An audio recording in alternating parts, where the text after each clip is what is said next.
할렐루야. 우리 주님의 놀라운 평화가 여러분의 심령과 가정과 일터 위에 흘러넘치시기를 축복드립니다. 날씨가 한결 시원해지지 않았습니까? 아침 저녁으로 선선하고 얼마나 좋은지 모르겠습니다. 하나님 은혜입니다.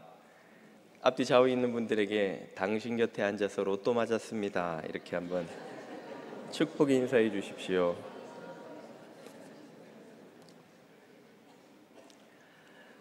로또 맞은 기쁨으로 하나님의 말씀을 함께 읽겠습니다. 창세기 48장 1절에서 7절까지의 말씀입니다. 창세기 48장 1절에서 7절까지의 말씀입니다. 자매님과 형제님들이 한 절씩 읽겠습니다. 이 일 후에 어떤 사람이 요셉에게 말하기를 내 아버지가 병들었다 하므로 그가 곧 두 아들 므낫세와 에브라임과 함께 이르되 어떤 사람이 야곱에게 말하되 내 아들 요셉이 내게 왔다 하매 이스라엘이 힘을 내어 침상에 앉아 요셉에게 이르되 이전에 가나안 땅 루스에서 전능하신 하나님이 내게 나타나사 복을 주시며 내게 이르시되 내가 너로 생육하고 번성하게 하여 내게서 많은 백성이 나게 하며 내가 이 땅을 내 후손에게 주어 영원한 소유가 되게 하리라 하셨느니라. 내가 애굽으로 와서 내게 이르기를 애굽에서 내가 낳은 두 아들 에브라임과 므낫세는 내 것이라. 르우벤과 시므온처럼 내 것이 될 것이라. 이들의 후에 내 소생은 내 것이 될 것이며 그들의 유산은 그들의 형들의 이름으로 함께 받으리라. 내게 대하여는 내가 이전에 밧단에서 올 때에 라헬이 나를 따르는 도중 가나안 땅에서 죽었는데 그곳은 에브랏까지 길이 아직도 먼 곳이라. 내가 거기서 그를 에브랏 길에 장사하였느니라. 에브랏은 곧 베들레헴이라. 아멘. 오늘 설교는 1988년에 영국 BBC 방송국에서 소개된 한 노인의 이야기로 시작할까 합니다. 이 이야기를 영상으로 잠깐 보시죠.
This is his scrapbook. There are all kinds of fascinating pictures in it. Perhaps you can see this is a picture of Nicholas Winton himself with one of the children he rescued. Back here is the list of all the children. This is Vera Diamond, now Vera Gissing. We did find her name on his list. Vera Gissing is with us here tonight. Hello, Vera. And I should tell you that you are actually sitting next to Nicholas Winton.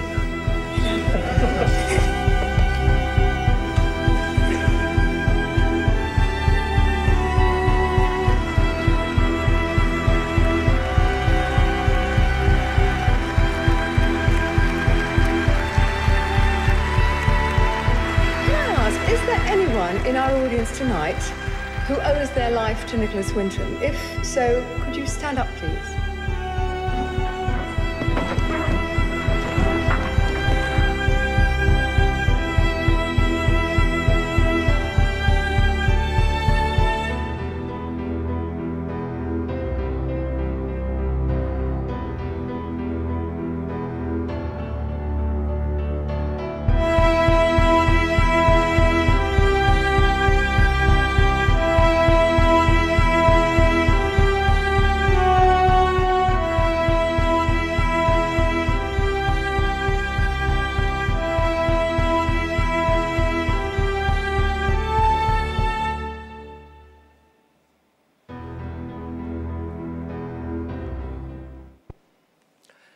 네, 영상으로 보신 이는 영국의 오스카 쉰들러라고 불린 니콜라스 윈턴 경입니다.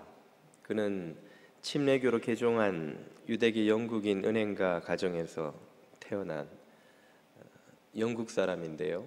1938년 29의 나이였던 니콜라스 윈턴은 런던 증권거래소에서 근무하던 중에 친구의 초청으로 휴가차 체코를 방문합니다. 그곳에서 그는 그의 삶을 영원히 바꿔 놓은 광경을 목격하게 되는데요. 바로 유대인 수용소에 갇힌 아이들이 겪고 있는 참상이었습니다.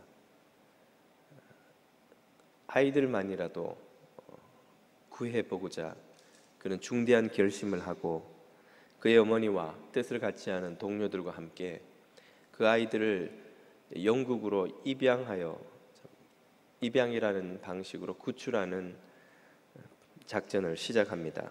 나치의 위협을 겪으며 또 많은 비용이 드는 일이었지만 그의 사제를 털어가며 나치 장교들에게 거액의 뇌물을 건네가며 한 명 한 명 구해내어 마침내 669명의 아이들을 영국으로 무사히 구출해 내게 되지요. 그 이후 250명의 아이들을 더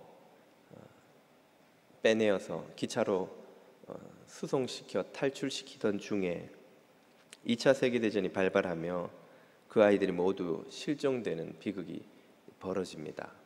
그 일로 인한 충격과 죄책감으로 그는 이 일을 그 이후에 숨기며 남은 생을 살았죠. 50년 후에 그의 아내에 의해서 세상에 알려질 때까지 말입니다. 그는 2015년 4년 전 106세 일기로 세상을 떠났지만 그 뒤에 많은 생명을 세상에 남기고 또 많은 그들을 통해 크게 번성한 가족을 남기고 떠나갔습니다. 그는 진정한 영웅이요 참으로 고귀한 삶을 산 사람이라고 아니할 수 없지요. 그의 자녀들이 아버지, 할아버지의 이러한 삶에 얼마나 큰 영향을 받았으며 선한 영향으로 그들의 자녀들에게 남았을까 생각해 보게 됩니다. 피 한 방울 섞이지 않은 우리들도 그의 삶의 이야기에서 이렇게 도전과 은혜를 받는데 말입니다.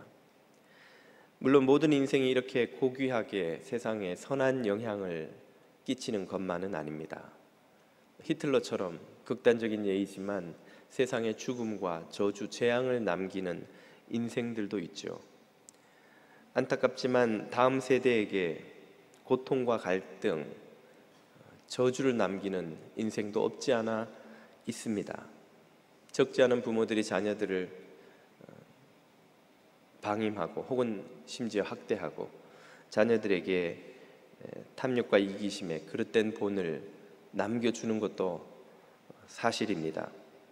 과연 어떤 인생이 이 세상에 복을 남기는 인생일까요? 어떤 인생이 다음 세대에게 축복을 주는 그런 인생일까요? 오늘 우리는 임종을 앞둔 야곱의 모습을 통해서 이 답을 찾아보려고 합니다. 오늘 본문의 주인공인 야곱은 이제 나이가 많고 병이 들어 생을 마감할 때가 멀지 않았습니다. 그 소식을 들은 아들 요셉과 손자 므낫세, 에브라임이 그를 찾아오자 그들을 맞기 위해 야곱은 힘겹게 몸을 침상에서 일으켰다고 하는데요. 2절 후반부부터 보십시오. 이스라엘 야곱이 힘을 내어 침상에 앉아. 이 구절은 야곱의 건강 상태가 어떠했는지를 보여줍니다. 이제 침상에서 몸을 일으켜 앉는 것조차도 참 힘을 내지 않으면 안 되는 그런 연로한 생의 기력이 거의 다한 시점이지요. 건강 상태가 이 정도가 되면 굳이 힘을 들여 자리에 일어나 그 무엇인가를 하려고 할 이유도 없고 할 일도 사실 별로 없기 마련입니다. 그런데도 야곱은 일부러 힘을 내어 몸을 일으켜 침상에 앉아서 그 아들과 손자들을 맞으려 합니다. 그들을 맞아서 무엇 하려는 것일까요? 3절 이하가 이렇게 설명해 주죠. 야곱이 요셉에게 이르되 이전에 가나안 땅 루스 베델, 야곱이 도망가다가 베델에서 돌베개를 베고 잤던 그 들판의 이름이 베델이자 여기선 루스로 소개됩니다. 그 땅 루스에서 전능하신 하나님이 내게 나타나사 복을 주시며 내게 이르시되 내가 너로 생육하고 번성하게 하여 내게서 많은 백성이 나게 하고 내가 이 땅을 내 후손에게 주어 영원한 소유가 되게 하리라 하셨느니라. 야곱은 아들과 손자들에게 자신이 하나님께 받은 복의 약속을 일러줍니다. 그 복은 두 가지지요. 큰 자손들이 크게 번성하는 것과 가나안 땅을 약속의 땅으로 상속하는, 물려받는 것입니다. 이 두 가지 약속을 그들에게 소개하고 9절을 보십시오. 그들을 내게로 데리고 내 앞으로 나오라. 내가 그들을 축복하리라. 여기서 그들은 요셉의 두 아들 므낫세와 에브라임입니다. 야곱이 마지막 남은 인생의 모든 힘을 짜내어 힘겹게 몸을 일으켜 그 아들과 손자들을 맞아서 하려는 것이 바로 이것입니다. 그들을 축복하는 것이죠. 그들에게 복을 비는 것입니다. 무엇을 가지고 복을 빕니까? 바로 하나님이 그에게 주기로 한 복의 약속을 가지고, 하나님이 우리 할아버지 아브라함에게, 아버지 이삭에게, 그리고 내게도 나타나셔서 그 복의 약속을 주셨고, 그 약속을 할아버지로부터 아버지가, 아버지로부터 내가 상속받았고, 나는 이제 그 복을 너 요셉에게, 그리고 너의 아들 이 므낫세와 에브라임에게도 상속해 주기를 원한다. 이 복을 너희들에게 물려주기를 원한다. 이 복의 약속을 너희들도 붙들기를 원한다 하고 하나님께로부터 받은 그 복을 자녀들에게 빌어줍니다. 이 복은 야곱이 조상들로부터 받은 것이기도 하지만 창세기를 보면 인류에게 하나님이 약속하신 복이기도 하지요. 생육하고 번성하라. 그리고 이 복의 약속은 어떻게 됩니까? 실제로 출애굽기 이하를 보면 그의 후손들에게서 성취되지요. 실제로 이스라엘은 큰 민족을 이루고 그들은 온갖 역경을 다 이겨내고 출애굽하여 가나안에 들어가 그 땅의 주인이 됩니다. 야곱이 빈 복이, 야곱의 축복이 그대로 성취된 것이죠. 야곱은 어떻게 그렇게 담대하게 자녀들에게 복을 빌 수 있었던 것일까요? 그리고 야곱이 빈 복은 왜 그렇게 실제로 성취될 수 있었던 것일까요? 그 답은 야곱에게 실제로 빌 복이 있었기 때문입니다. 이게 무슨 말인고 하니, 우리가 자녀에게 돈을 물려주려면 돈을 벌어 놓아야 하고, 집을 물려주려면 집을 벌어 놓아야 하죠. 벌어놓지 않은 집을, 돈을 물려줄 수 없고 사놓지 않은 집을 물려줄 수 없듯이 내게 물려줄 복이 있어야 자녀에게 축복, 복을 빌 수 있는 것입니다. 내가 가진 복이 없는데 자녀에게 복을 빌라고 해본들, 그건 없는 돈을 물려주겠다, 없는 집을 상속하겠다고 하는 것과 똑같은 말이죠. 야곱이 이렇게 담대하게 복을 빌 수 있었고, 야곱이 빈 복이 실제로 자녀들에게서 성취된 비밀은 야곱에게 하나님으로부터 받은 복의 약속이 실제로 있었기 때문이죠. 그리고 야곱은 그것을 믿음으로 붙들고 평생을 살아왔기 때문입니다. 우리 그리스도인들은 바로 예수 그리스도를 통해서 하나님으로부터 이 복의 약속을 받은 이들인 줄 믿습니다. 성령 안에서 믿음으로 그 복을 붙들고 사는 이들은 그러므로 그 복을 소유하고 누리게 되고 그 복을 또 상속해 줄 수도 있게 됩니다. 그 복은 어떤 것입니까? 로마서 14장 17절은 이렇게 말하죠. 하나님의 나라는, 의역하자면 하나님의 나라의 복은 먹는 것과 마시는 것이 아니요, 이것은 세상이 부러워하는 복이죠. 세상에서는 돈을 더 벌고, 그래서 맛있고 배부르게 많이 먹고 부족함 없이 마시고 즐기고 하는 것이 가장 큰 복인 줄로 압니다.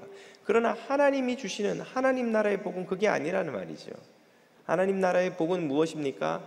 성령 안에 있는 의와 평강과 희락의 복입니다.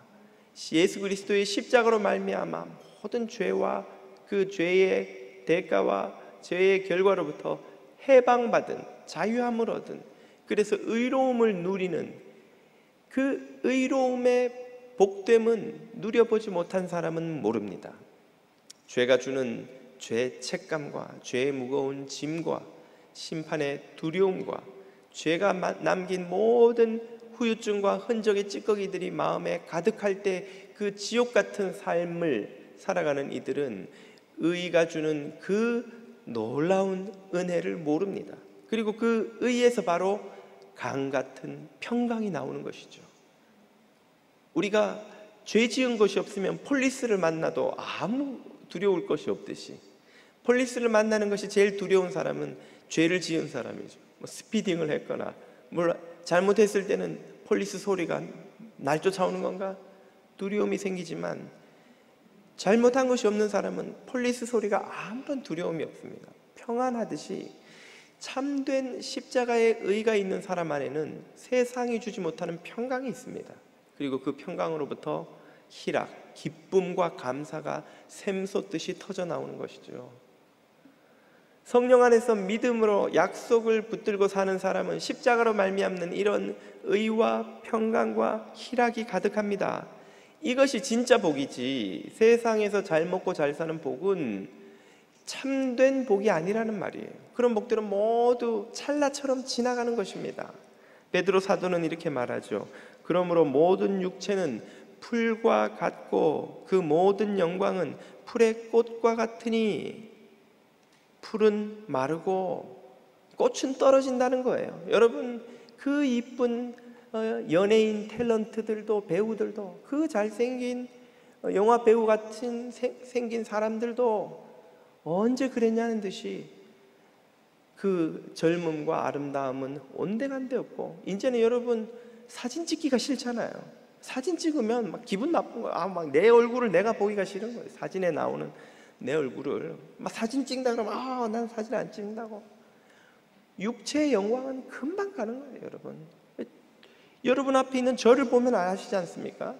10년 전에 제가 우리 교회 처음 왔을 때 우리 권사님들이 막 난리가 났어요. 왜 목사를 영성을 보고 데려와야지 외모를 보고 데리고 오느냐, 이래가지고 어떻게 하느냐.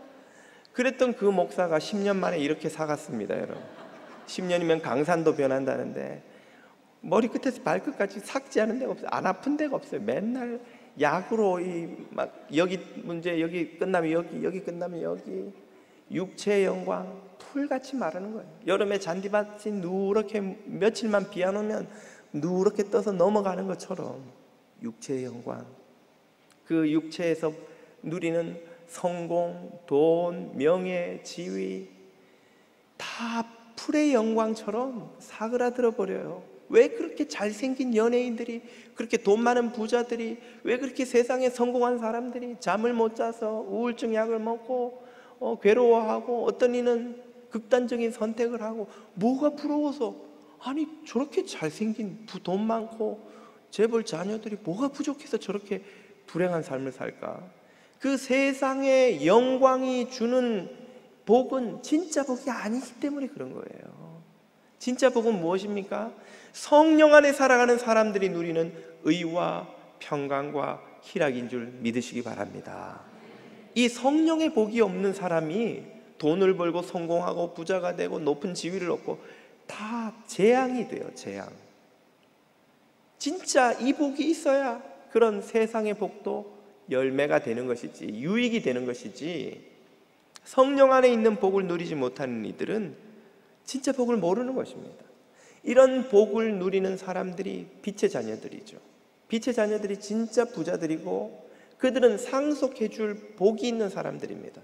그들이 누리고 소유하고 있는 의와 평강과 희락의 복을 자녀들에게, 다음 세대에게 상속해 줄 것이 있는 인생인 거예요.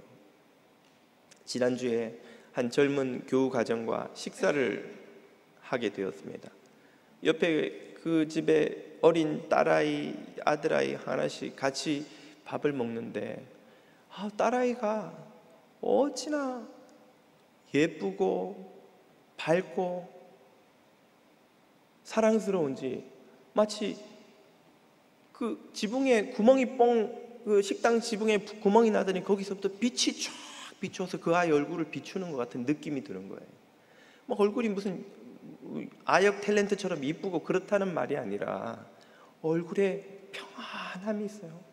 아주 건강한 자아상을 가지고 있다는 게 그 얼굴에 티가 나는 거예요. 너무너무 밝고 말하는데도 이쁘고 행동 거지도 바르고. 그래서 제가 바로 나이를 물어보고 계산을 해봤어요. 5번째 며느리 리스트에 올렸습니다.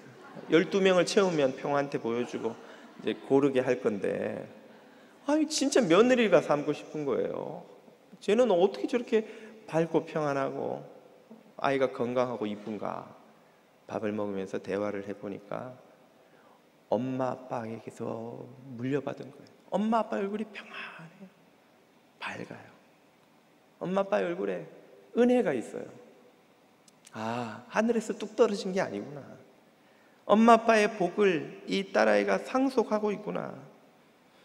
겪어본 부모님들은 알죠. 최고의 며느리감, 최고의 사위감이 뭡니까? 누구입니까?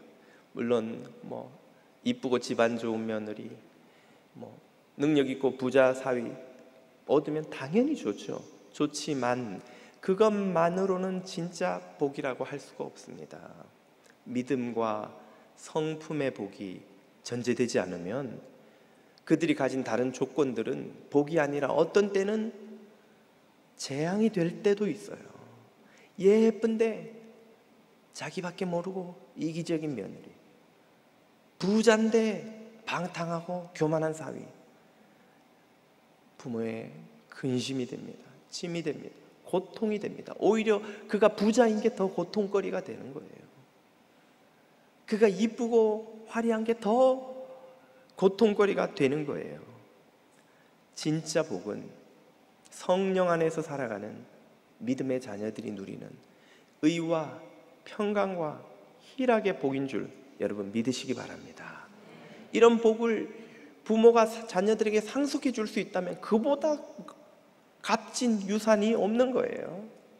그보다 큰 자녀에게 줄 수 있는, 상속할 수 있는 유산이 없는 거예요. 여러분은 자녀들에게 상속할 복이 있습니까?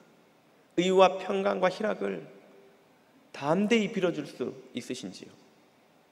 야곱처럼 자녀들에게 축복할 것이 있는 저와 여러분의 인생이 다 되기를 축복드립니다. 야곱의 축복은 자녀들에게 복을 상속하는 것 이외에도 중요한 기능이 하나 더 있습니다. 그것은 바로 자녀들에게 본향을 상기시킨다는 것이죠. 야곱이 지금 다른 아들들이 아닌 이 요셉과 그 손자 므낫세와 에브라임에게 특별히 이 약속을 들려주는 데는 의미가 있습니다.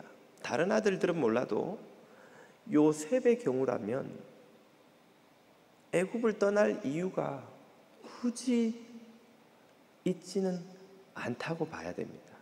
요셉이 거둔 성공이 어떤 것입니까? 어떤 고생을 하고 이런 요셉, 이집트의 대총리가 되지 않았느냐 말이에요. 세습 때는 왕을 제외하고는 이집트 최고의 권력자가 되었습니다. 그냥 총리가 아니라 7년의 대환란이라는 국가적 위기를 성공적으로 극복하게 만든 위대한 총리인 거예요. 이 정도의 성공을 요셉이 거두었다면 이제 요셉과 그 아들들은 이집트 최고의 귀족 가문이 되는 겁니다. 요셉은 제사장의 딸과 결혼했다 그러지 않았어요? 이미 있는 집안, 좋은 뼈대 있는 집안과 가정을 이루었는데 요셉도 이집트에서 엄청난 기여를 한 총리 대신이 됐다면 이제 그 자손들은 대대손손 이집트에서 영화를 누리는 게 보장된 삶이에요. 게다가 므낫세와 에브라임은 이집트에서 태어난 아들들이잖아요. 가나안이 어떻게 생겼는지 어디 있는지도 모르는 아이들이에요. 그 아이들과 그 후손들이 가나안으로 돌아가야 한다는 생각을 할 이유가 있겠냐는 말이에요. 7년의 대흉년이 지나갔습니다. 다른 형제들은 이제 가나안에도 곡식이 있다고 하니 우리 돌아가십시다 하는 생각을 혹시 할지도 모르겠으나 요셉과 그 후손들은 가나안으로 정말 돌아가야 할까? 여기에서 이렇게 큰 성공을 거두고 이렇게 큰 집안 귀족 가문을 우리가 이루게 되었는데 그런 생각을 할 법하지 않습니까? 여러분의 자녀가 혹은 2세, 3세가 오바마처럼 아시안 최초의 미국 대통령이 됐다고 가정을 해보십시다. 그 자손들이 상원, 하원 의원이 나오기 시작하고 미국의 대표적인 명문가 중 하나로 주류 사회에 진출해서 쭉쭉쭉 성장해 가고 있어요. 왜? 이 미국에서 거둔 성공과 이룬 것들을 다 내려놓고 한국으로 돌아가야 한다는 생각을 하겠어요. 이렇게 복된 나라에서 이렇게 큰 성공을 거둔 사람들이 말이죠. 요셉은 어쩌면 가나안으로 돌아가야 한다는 생각을 점점 희미하게 잊어가고 있는지도 모릅니다. 요셉이 젊었을 때 노예로 죄수로 고생할 때는 정말 고향이 그리웠을지도 몰라요. 그러나 그의 아들들을 낳으면서 이름을 지은 것만 보아도 이제 하나님께서 이방 땅에서 나를 위로하신다, 살만해졌다 이 말이에요. 이제 살만해진 게 아니라 누구도 흉내내지 못할 엄청난 성공을 거둔 이집트의 총리 대신이 됐어요. 그런 요셉과 그 후손들에게 야곱이 무엇을 상기시킵니까? 지금 요셉아 내 손자들아, 이 애굽에서 너희가 엄청나게 성공을 거두고 풍요롭고 복된 삶을 사니까 여기가 영원할 것 같지. 그러나 너희를 향한 하나님의 뜻은 그게 아니란다. 이걸 상기시켜주고 있는 거예요. 3절과 4절을 다시 보십시오. 요셉에게 이르되 이전에 가나안 땅 루스에서 전능하신 하나님이 내게 나타나 복을 주시며 내게 이르시되 내가 너로 생육하고 번성하게 하여 내게서 많은 백성이 나게 하고 내가 이 땅 가나안을 네 후손에게 주어 영원한 소유가 되게 하리라 하셨느니라. 애굽에서의 영광이 아무리 화려하고 크고 좋아도, 아무리 복되고 평안하고 걱정거리 없는 삶을 네가 여기서 사는 것 같아도 이곳은 영원히 네가 살 땅이 아니다. 영원히 거주할 곳은 주님이 약속하신 그 땅, 약속의 땅이야 라고 요셉과 그 후손들에게 야곱이 상기시켜 주는 것입니다. 성도들이 자녀를 축복할 때 바로 이런 일이 일어납니다. 여러분이 자녀를 위해 축복 기도할 때, 그들에게 믿음으로 기도할 때 무슨 일이 일어납니까? 자녀들의 무심한 일상이 잊고 있던 영원을 마주하는 사건이 일어나는 거예요. 자녀들이 학교에서는 실력이 최고인 줄 알고, 직장에 가면 돈을 버는 게 최고인 줄 알고, 친구들하고 놀 때는 이렇게 즐거운 삶이, 젊음과 즐거움이 영원할 것처럼 생각을 하다가도 아버지와 어머니가 자신들을 위해 축복을 하며 기도할 때에 갑자기 그들은 잊고 지내던 하나님의 존재를 떠올리게 됩니다. 잊고 지내던 영원과 마주하는 경험을 하는 거예요. 지금 이 눈앞에 보이고 내가 경험하고 있는 이 일상 너머에 존재하던 잊고 지내던 영원이 그들 앞에 갑자기 다가와서 그들을 일깨우는 경험을 하게 되는 것입니다. 그래서 다시 그들은 하나님을 생각하게 되고 영원을 떠올리게 되고 하나님으로부터 멀어지지 못하도록 그들을 환기시켜 주는 것이죠. 그러므로 부모들은 할 수 있는 한 더 많은 믿음의 기도를 자녀들이 없는 자리에서도 물론 하겠지만 또 자녀들을 보는 앞에서도 쉬지 않고 해주어야 합니다. 아이들이 어릴 때야 뭐 부모가 쉽게 하지만 이제 다 커서 어른이 됐는데 내가 뭐 축복 기도하는 게 어색하지 않을까? 안 하다가 하려고 하니까 어색한 거예요. 날마다 해보세요. 하나도 어색하지 않습니다. 야곱이 마지막 순간에 온 힘을 다했잖아요. 요셉과 그 아들들을 축복할 수 있었던 것은 일생토록 그가 붙들고 온 것이 하나님의 복의 약속이었고, 그것으로 늘 자녀들을 또 축복하고 있었기 때문에 가능했던 거예요. 그게 그렇기 때문에 그게 어색하거나 이상하지 않았던 거예요. 우리가 자녀들을 날마다 축복하면요, 아이들이 아무리 커도 부모가 믿음으로 축복을 하면 그 기도가 그들에게 복으로 상속되는 줄 여러분 믿으시기 바랍니다. 믿음으로 날마다 하면 그 믿음이 하나도 어색하지 않아요. 안 하다가 하려니까 어색한 거예요. 한국에서 두레교회를 섬길 때 김진홍 목사님께서 한 번은 어느 교회에 부탁을 받으셨대요.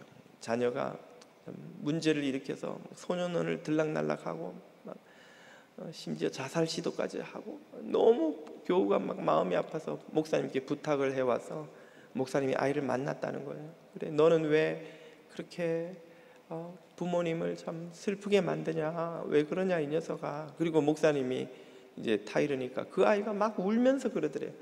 아빠는 나한테 한 번도 관심이 없었다고, 나는 아빠하고 대화해 본 기억이 없다고. 그래서 막 우는데, 아이고 그 아이도 측은하고 그 부모 입장도 참 안타까우면서 갑자기 뒤통수를 맞는 것 같은 게, 생각을 해보니까 나도 우리 애들하고 이야기해 본 기억이 없는 거예요. 그래서 그날 저녁에 목사님이 오자마자 두 아들을 부르셨답니다.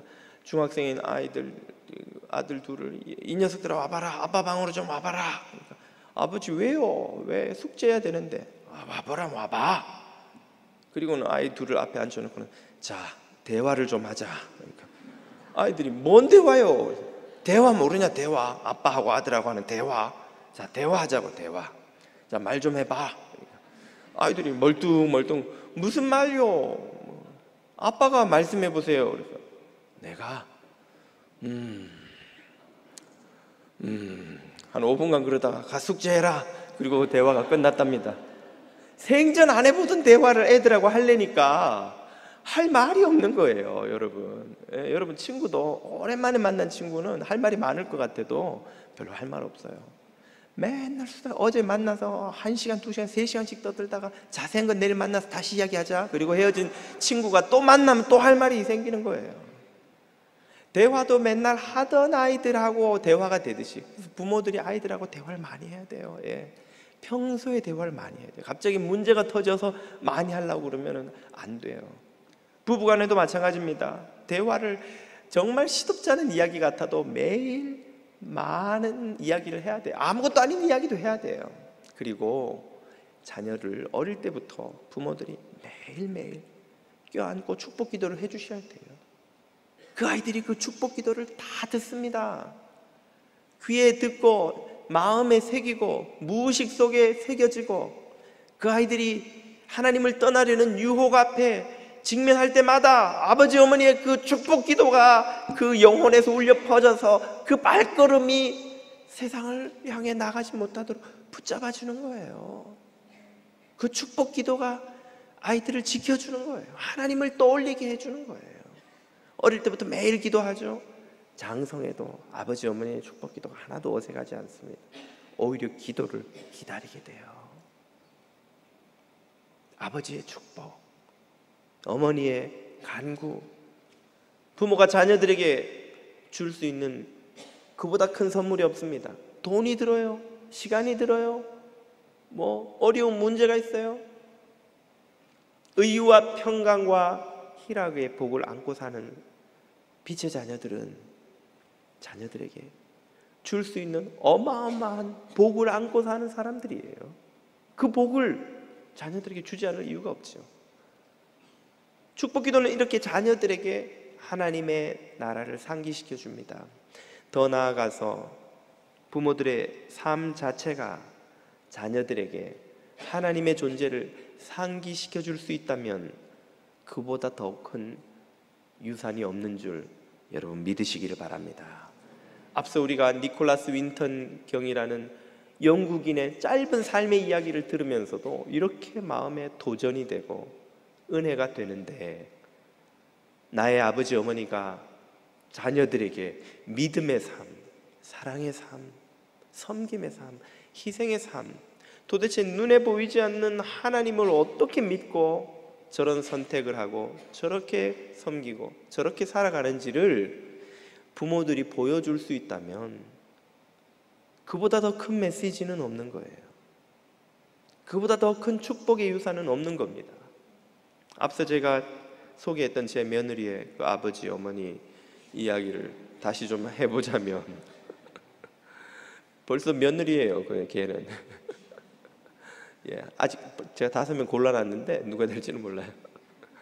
그 젊은 교우 내외가 저보다도 젊은데 밥 먹다 보니까 자녀 교육 이야기도 나오잖아요.